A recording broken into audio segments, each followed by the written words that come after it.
جیسے سیکھ رہے تھے، ایمان کے ساتھ یسوع کو چھونا، ایمان کے ساتھ ایک اور کوالٹی آپ کے اندر ہونی چاہیے، وہ آپ کے انر کی پاک اور صاف آپ انر سے ہونے چاہیے۔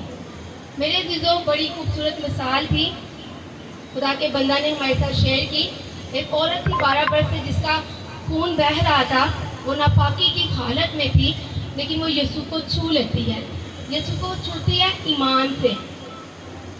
ناپاکی کی حالت میں اسے یسوع کے قریب تو جانا، اس کی پلے کو چھونا، اس کے آس پاس رہنا تو بہت مشکل کی بات تھی شریعت کے مطابق، لیکن میرے عزیزوں اس عورت کے اندر ایک خوبصورت کوالٹی تھی، اس کا انر پاک اور صاف تھا۔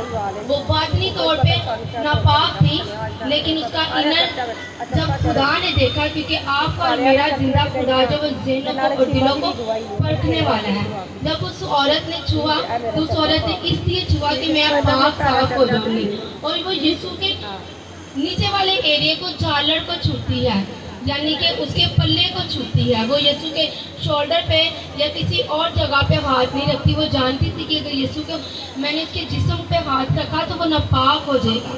ویسے تو کپڑا بھی ناپاک ہو جانا تھا، کیونکہ پرانے عہد میں لکھا ہے کہ جب عورت ناپاکی کی حالت میں ہوتی تھی وہ 7 دن تک ناپاک رہتی تھی، جس بستر پہ بیٹھتی تھی یا جس برتن میں وہ کھاتی تھی وہ برتن بھی ناپاک ہو جاتا تھا۔ لیکن اس عورت کا انر اتنا خوبصورت تھا، وہ دل سے پاک اور صاف تھی۔ اس نے یسوع کو پاکی کی حالت میں چھوا تو میرے عزیزوں یسوع نے اسے شفا دی تھی۔ میرے عزیزوں وہ کہتا ہے کہ مجھے کسی نے چھوا ہے تو یسوع کو شاگرد کہتے ہیں کہ آقا، استاد، آپ کے اوپر لوگوں کی بہت زیادہ بھیڑ ہے جو ادھر سے گر رہی ہے ادھر سے گر رہی ہے، کسی نے آپ کو چھو لیا ہوگا، لیکن زندہ پاک خدا فرماتے ہیں کہ کسی نے مجھے اپنی شفا کو حاصل کرنے کے لیے چھویا ہے۔ ہاللیلویا! کتنی خوبصورت بات ہے، میرے اور آپ کے آقا کو، میرے اور آپ کے نجات دہندہ کو اس چیز کا پتہ چل جاتا ہے کہ ہم کس نیت سے اس کے حضور آئے ہیں۔ میرے عزیزوں، وہ عورت پاک تھی، اس کا دل پاک تھا، اس کا ذہن پاک تھا۔ آج ہم نے بھی غور کرنا ہے کہ آج ہم اس کی بارگاہوں میں کس حالت میں بیٹھتے ہیں۔ اپنی بدنی ناپاکی کو مت سوچیں۔ میرے عزیزوں، جب میں اس بات پہ غور کر رہی تھی، سوچ رہی تھی، تو اس کی ڈیپتھ پہ جب میں گئی تو میرا دل نہایت ہی شکر گزاری سے بھر گیا۔ میں نے کہا خداوند تیرا شکر کرتی ہوں، تو نے ہمیں ان قربانیوں سے آزاد کر دیا۔ وہ لوگ جب ناپاک ہوتے تھے وہ قربانی کے لیے جانور پرندے بھی لے کے آتے تھے، انہیں بھی وہ ذبح کرتے تھے، لیکن اس کے باوجود وہ 7 دن ناپاک ہی رہتے تھے، وہ 7 دن کے بعد پاک ہوتے تھے۔ لیکن آج ہم سچے دل سے ایمان کے ساتھ دل کے اندر بغیر کسی گناہ کو رکھتے ہوئے خداوند کے سامنے آ جاتے ہیں تو خداوند ہمیں قبول کر لیتا ہے۔ بہت سے لوگ کہتے ہیں میں شفا نہیں پا رہا، میں بہت اور مشکلوں میں اندر ہی اندر جا رہا ہوں، میں اولاد نہیں پا رہا، میں کاروبار نہیں حاصل اچھے طریقے سے اس میں سرفرازی نہیں حاصل کر رہا، میں دنیا داری میں نہیں آگے بڑھ رہا، روحانی زندگی میں نہیں آگے بڑھ رہا۔ تو میرے عزیزوں، اس کی سب سے بڑی بات یہ ہے کہ ہمارا انر پاک نہیں ہوتا، کیونکہ یسوع پاک ہے۔ پرانے عہد میں وہ کہتا ہے ہارون سے، ان لوگوں سے کہہ دے کہ تیرا خدا پاک ہے اور تم بھی پاک بنو۔ ہم نے یسوع کی مانت، خدا کی مانت پاک بننا ہے۔ جب یسوع کو اپنے اندر اتار لیں گے تو میرے عزیزوں ہم پاک ہو جائیں گے۔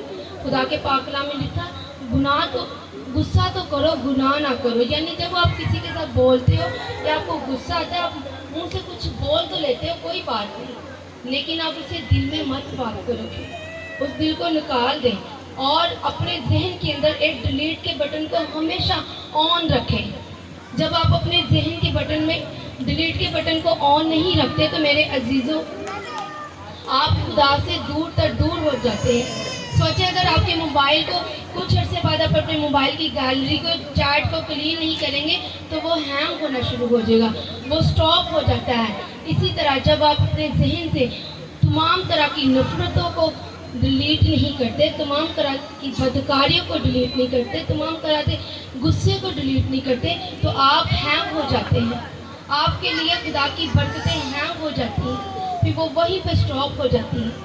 جب آپ ان چیزوں کو ڈیلیٹ کریں گے تو پھر آپ کی زندگیوں میں برکتیں نازل ہونا شروع ہو جائیں گی۔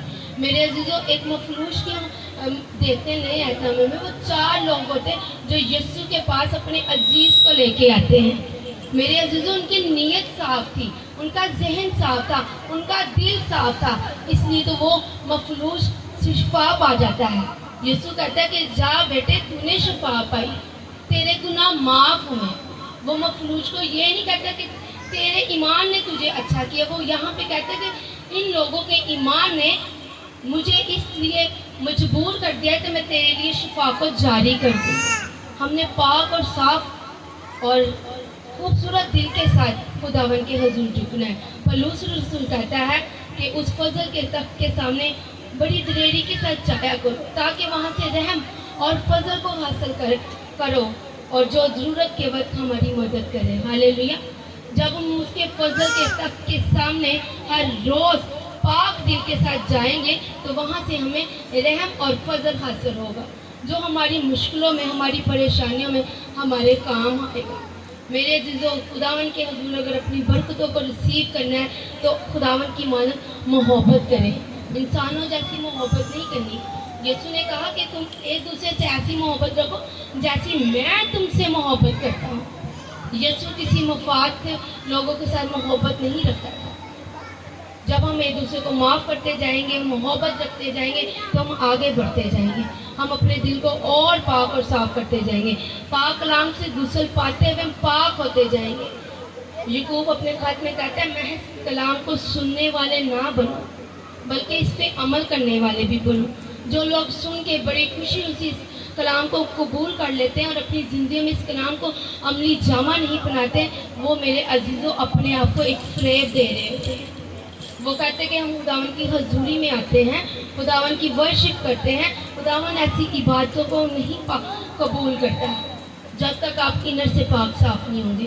وہ عورت 12 برس سے اس کا رننگ ایشو تھا، وہ بلڈ کے ایشو میں تھی، لیکن خدا نے اس کے انر کو دیکھ کے اسے کہا کہ بیٹی جا، تو پاک اور صاف ہو گئی ہے اور تو شفا پا گئی ہے، کیونکہ وہ انر سے پاک اور صاف تھی۔ لہٰذا ضرورت ہے ہمیں بھی اپنے انر کو پاک اور صاف کرنے کی۔ اگر آپ کے پیرنٹس کے ساتھ آپ کی ناراضگی ہے تو اسے ختم کریں، اگر آپ کے عزیزوں کے ساتھ کوئی ناراضگی ہے تو اسے ختم کریں، کیونکہ خداوند کے حضور اگر آپ کے دل میں کسی بھی چیز کے لیے ناراضگی ہوگی تو آپ کی عبادت قبول نہیں ہوگی۔